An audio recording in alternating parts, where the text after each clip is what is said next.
चंद्रकांत ठाकरे आपलं स्वागत करतो आपल्या E3L अकॅडमीमध्ये, म्हणजेच English language and literature learning. आज आपण फ्युचर कंटिन्युअस टेन्सचा शेवटचा व्हिडिओ अभ्यासणार आहोत. तुमच्या लक्षात आलं असेल की आतापर्यंत आपण ज्या पद्धतीने शिकत आहोत त्या पद्धतीने खूपच मायन्यूटली बारीक सारीक गोष्टी तुमच्यापर्यंत पोहोचतात. कोणतीही गोष्ट मागे राहू देत नाही आहे. तुम्ही तेवढाच थोडासा उत्साहाने अभ्यास करावा या निमित्ताने एवढंच सांगेल. ठीक आहे. काय बनवलं आहे आपण आत्तापर्यंत? आपण बनवलं फ्युचर टेन्समध्ये पहिल्या व्हिडिओमध्ये आपण कंपॅरेटिव्ह स्टडी केली. दुसऱ्या व्हिडिओमध्ये आपण स्ट्रक्चर बघितलं आणि आजच्या व्हिडिओमध्ये आपल्याला बघायचे त्याचे युजेस. राईट. तर स्ट्रक्चर हा जो मागचा व्हिडिओ होता तो आपण अभ्यासल्यानंतर आज आपण अभ्यासणार आहोत युसेज, म्हणजेच या टेन्सेसचे युजेस कुठे कुठे होतात, कशा पद्धतीने होतात, अत्यंत डिटेलमध्ये सांगणार आहे.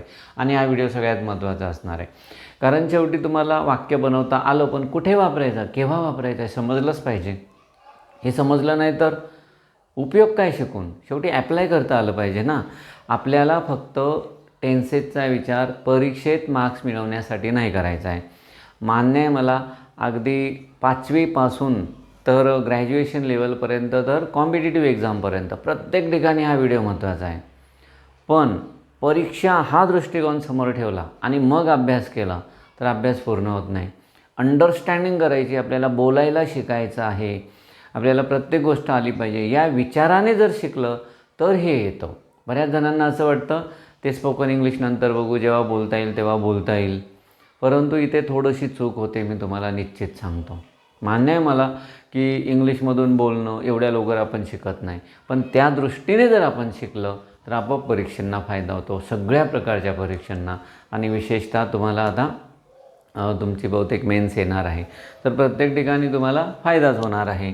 तर फ्युचर कंटिन्युअस टेन्सचे आपण काय बघणार आहोत? युसेज आणि युजेस. साधारणतः 8 प्रकारचे युजेस मी या ठिकाणी लिहिलेले आहेत, त्यांचे एक्झाम्पल्स पण दिलेत, समजून घेऊ.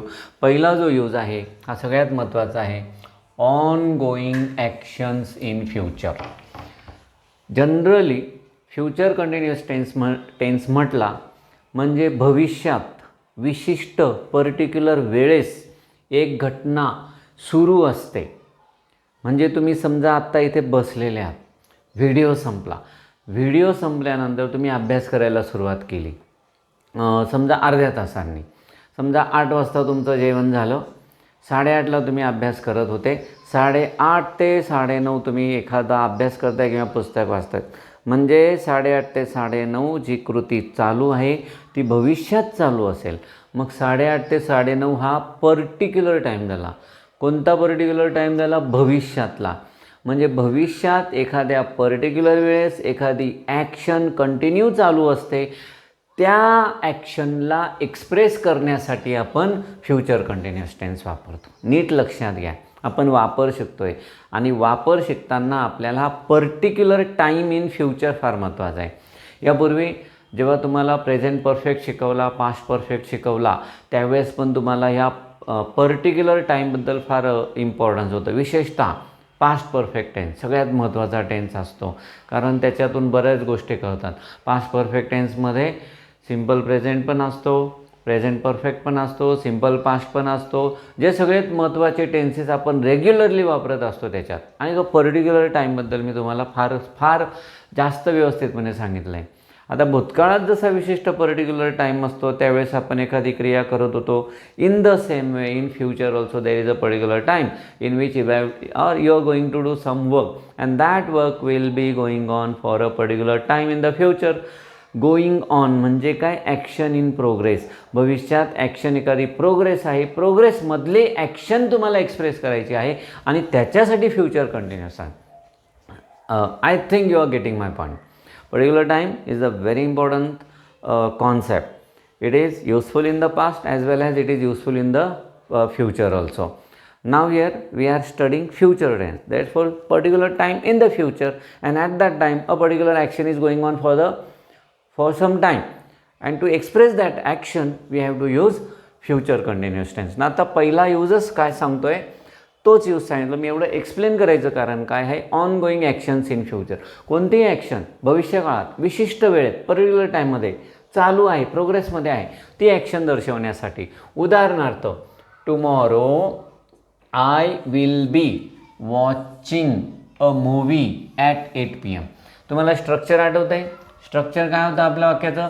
सब्जेक्ट लिहायचा, सब्जेक्ट नंतर शाल किंवा विल लिहायचा, आपण फक्त विल लिहितोय. त्याच्यानंतर बी लिहायचा आणि त्याच्यानंतर V1ला ING प्रत्यय लावायचा. मग आता बघा, या ठिकाणी सब्जेक्ट आला, त्यानंतर विल आला, त्यानंतर बी आला आणि व्हर्बला इथे आपण ING लावलं. पण उद्या आणि काय वेळ दिला मी? 8 वाजता. मग हे 8 वाजता काय? Particular time in the future, विशिष्ट वेळेत फ्युचरच्या एक ॲक्शन सुरू राहणार आहे, ती ॲक्शन एक्सप्रेस करतोय. काय झालं मराठीत? उद्या किती वाजता? 8 वाजता मी चित्रपट बघत असेल. बघत, काय शब्द आला? बघत. तुम्हाला आठवत असेल, जेव्हा आपण प्रेझेंट कंटिन्युअस शिकलो, जेव्हा पास्ट कंटिन्युअस शिकलो, प्रत्येक ठिकाणी हा बघत शब्द येत होता. बघत, कारण ज्यावेळेस ING असतं त्यावेळेस अशा प्रकारे वाक्य आहेत. चालत, वॉकिंग, चालत होतो, वॉज वॉकिंग, चालत आहे, इज वॉकिंग, चालत असेल, विल बी वॉकिंग. अशा प्रकारे हा प्रकार आहे. तर काय वाक्य आलं? Tomorrow I will be watching a movie at 8 PM. भविष्यकाळात 8 वाजता एक ॲक्शन चालू राहणार आहे, ongoing actions in the future. त्यासाठी काय बनवतो आपण? कोणता टेन्स वापरतो? फ्युचर कंटिन्युअस टेन्स वापरतो. आता मनातला मनात विचार करा की अर्ध्या तासानंतर तुम्ही काय करत असाल, त्यासाठी हे वाक्य वापरा. तुम्ही समजा जेवण करत असाल, काय म्हणणार? After 30 minutes, after half an hour, I will be taking my meal, I will be studying English, I will be writing an essay. निबंध लिहित असेल, इंग्लिश वाचत असेल, जेवण करत असेल. असेल भविष्यकाळ. राईट. पुढे बघा, फ्युचर प्लॅन्स. कोणताही फ्युचर प्लॅन आहे आपण वेगवेगळ्या टेन्सेसमध्ये सांगू शकतो आणि फ्युचर कंटिन्युअसमध्ये बी सांगू शकतो. उदाहरणार्थ, next week she will be attending my class. समजा ती आज एखादी माझी स्टुडंट आहे, आज ती नाही आहे, गावाला गेलेली आहे. कोणी मला विचारलं, नाही आहे, मी सांगेल पुढच्या आठवड्यात ती माझा क्लास अटेंड करत असेल. Future plan. तुम्ही कोणताही फ्युचर प्लॅन सांगू शकता त्या ठिकाणी, पण हे वाक्य समजून घ्या. Next week she will be attending my class. आता सब्जेक्ट आहे, त्यानंतर विल बी आला आणि इथे काय आला? V1 ING. आता हा जो नेक्स्ट वीक आहे किंवा हा जो टुमॉरो आहे, हे तुम्ही सुरुवातीलाही लिहू शकता, शेवटीही लिहू शकतात. यापूर्वी आपण बऱ्याचशा वाक्यांमध्ये वेळ दर्शवणारे शब्द वाक्याच्या शेवटी लिहिलेले आहेत. But in both of these sentences, I have written these words in the beginning of the sentence, so you can understand. In both the places, that word is suitable, no problem. But in case you are getting confused, at that time we should decide where to use that word. So we have made this rule that we would use that word at the end of the sentence. काही हरकत नाही, सुरुवातीला वापरला तरी चालेल. So tomorrow I will be watching a movie. या ठिकाणी tomorrow सुरुवातीला आला, शेवटी लिहिला चालेल. इथे काय लिहिलं? Next week. सुरुवातीला लिहिला, शेवटी लिहिला चालेल. महत्त्वाचं वाक्य आपलं काय? She will be attending my class. ती माझा क्लास अटेंड करत असेल. काय झाला? हा फ्युचर प्लॅन. फ्युचर प्लॅन दर्शवण्यासाठी कोणता टेन्स वापरला? फ्युचर कंटिन्युअस टेन्स वापरला. Got it? Next, predictions based on evidence. आता प्रेडिक्शनचे 2 प्रकार आहेत. प्रेडिक्शन म्हणजे भविष्य सांगणे. एक अंदाजपंच असतं, एखादा व्यक्ती 50 वेळा सांगतो, एखाद्या वेळेस बरोबर येतो, त्याचीच ॲड करतो, तो भाग वेगळा. पण इव्हेंट्स किंवा एव्हिडन्स किंवा पुराव्याच्या आधारावर आपण अंदाज व्यक्त करू शकतो का? तर करू शकतो. काही लोकांना वातावरण बघून पाऊस पडेल की नाही पडेल हे सांगता येतं. तर हा एव्हिडन्स बेस्ड प्रेडिक्शन आहे. एव्हिडन्स बेस्ड प्रेडिक्शन आहे. म्हणजे एखादा विद्यार्थी आज वर्गात कसा बिहेव करतो आहे त्यावरून कदाचित मला अंदाज येतो आहे की तो उद्या येणार किंवा नाही.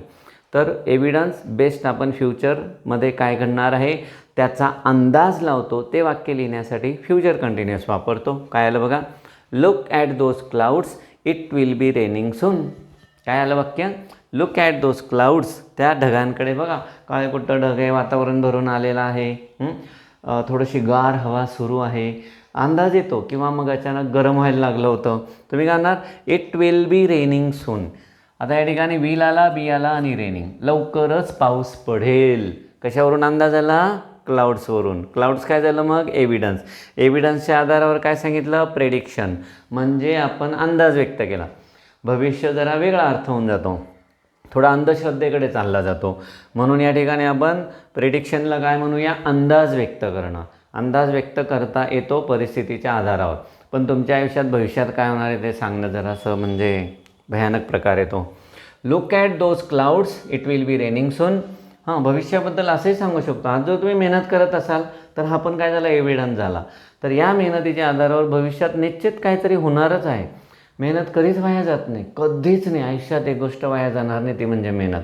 तुमचं नशीब चांगलं असू द्या नसू द्या, मेहनत तुम्हाला निश्चितच एक व्यवस्थित सन्मानाचं जीवन मिळवून देते, एवढं मात्र गॅरंटेड. म्हणजे मेहनत काय झाला? एव्हिडन्स. त्या आधारावर मी सांगू शकतो की कोणत्या मुलांचं फ्युचर ब्राईट आहे किंवा नाही. So look at those clouds, it will be raining soon. त्या क्लाउड्सकडे म्हणजे ढगांकडे बघा, लवकरच पाऊस पडेल. काय झालं? प्रेडिक्शन. कोणता टेन्स वापरला? Will be raining. It will be raining. हे तर आपलं भरपूर वेळा झालं. पावसासाठी रेन विल बी रेनिंग असं म्हणत नाही, इट विल बी रेनिंग म्हणतात, सांगून झालं. Polite enquiries offer.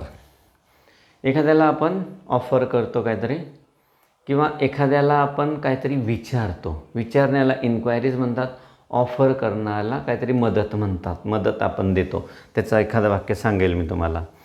आता इन्क्वायरी काय आहे? Will you be coming next week, हा क्वेश्चन आहे inquiry. Will you be coming next week, तू पुढच्या आठवड्यात येत असशील का? येणार आहेस का?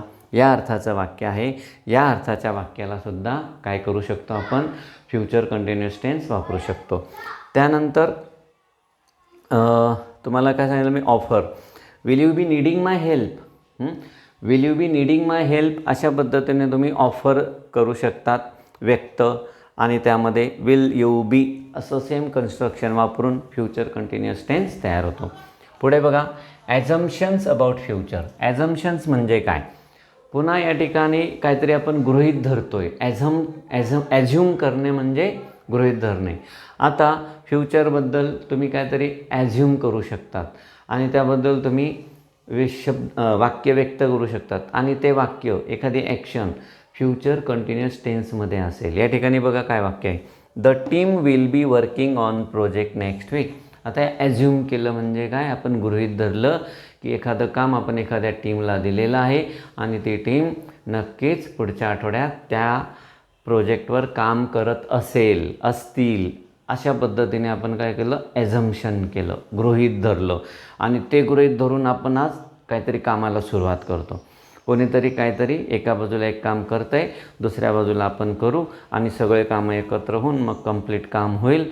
मग असं ॲझ्युम करावं लागतं. एका वेळेस कोणीतरी काहीतरी एक काम करतं आहे, आपण एक काम करतो आहे, आणि फायनली समजा हॉटेलमध्ये काम चालू असेल, कोणी कांदे कापतं, कोणी भाजीची तयारी करतं.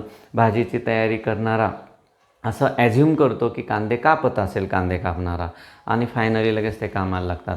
म्हणजे अशा प्रकारे भविष्यात काय काय होत असेल, आपण हे काम तयार ठेवलं पाहिजे, हे ॲझ्युम करणं, असं गृहीत धरणं, ही ॲक्शन व्यक्त करण्यासाठी सुद्धा फ्युचर कंटिन्युअस टेन्स वापरला जातो.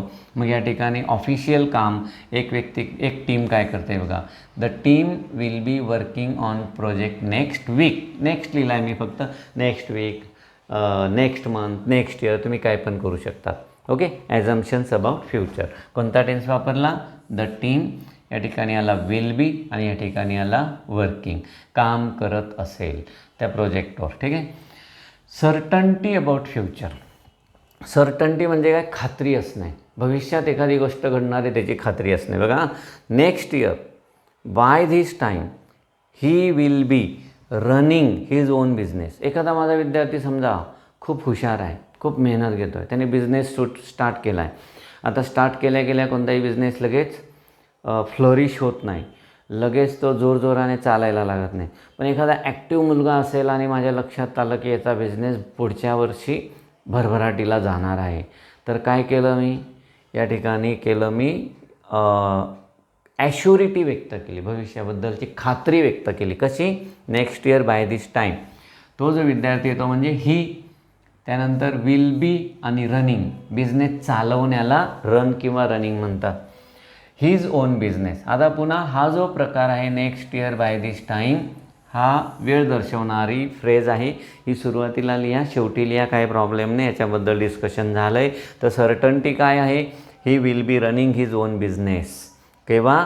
Next year by this time, पुढच्या वर्षी डिसेंबर महिन्यात. बाय दिस टाईम म्हणजे डिसेंबर महिन्यात तो त्याचा बिझनेस सक्सेसफुली काय करणार असेल? चालू केलेला असेल त्याने, आणि तो व्यवस्थित चालवत असेल. पुढे बघा, इंटरप्टेड ॲक्शन्स. आता इंटरप्टेड ॲक्शन्स म्हणजे काय? अचानक एखादं काम मध्येच आलं तर लगेच आपल्याला काहीतरी त्याच्याबद्दल बोलायचं आहे. बघा, this time tomorrow I will be travelling to Mumbai unless my bus is delayed. आता बस डिले होणे हे काय झालं? Interrupted action.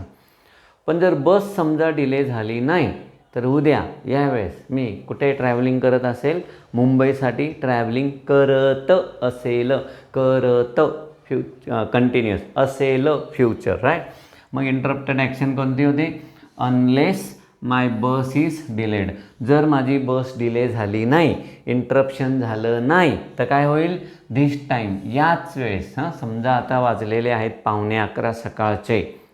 डिसेंबर महिना आहे, 13 तारीख आहे, 11:15 वाजलेले आहेत. आणि 11:15 वाजता सेम उद्या यावेळेस उद्या काय करत असेल मी? I will be travelling to Mumbai. पण इंटरप्शन काय नको? Unless my bus is delayed. Unless म्हणजे इफ नॉट, जर माझी बस उशिरा आली नाही तर, जर माझ्या बसला उशीर झाला नाही तर. इफ नॉटला एक वर्ड काय? अनलेस. शेवटचा use, parallel actions in the future.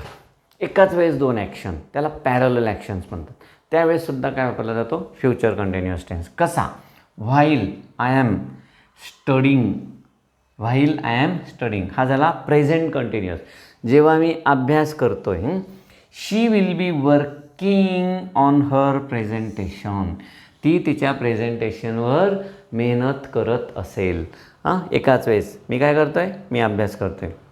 आणि ती काय करत असेल? अंदाज व्यक्त केला ना.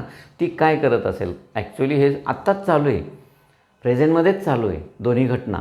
पण यावेळेस आपण आपल्या ॲक्शनबद्दल प्रेझेंट कंटिन्युअस वापरला आणि ती काय करत असेल हे सांगण्यासाठी मला काय करावं लागलं? फ्युचर कंटिन्युअस टेन्सचा वापर करावा लागला, राईट.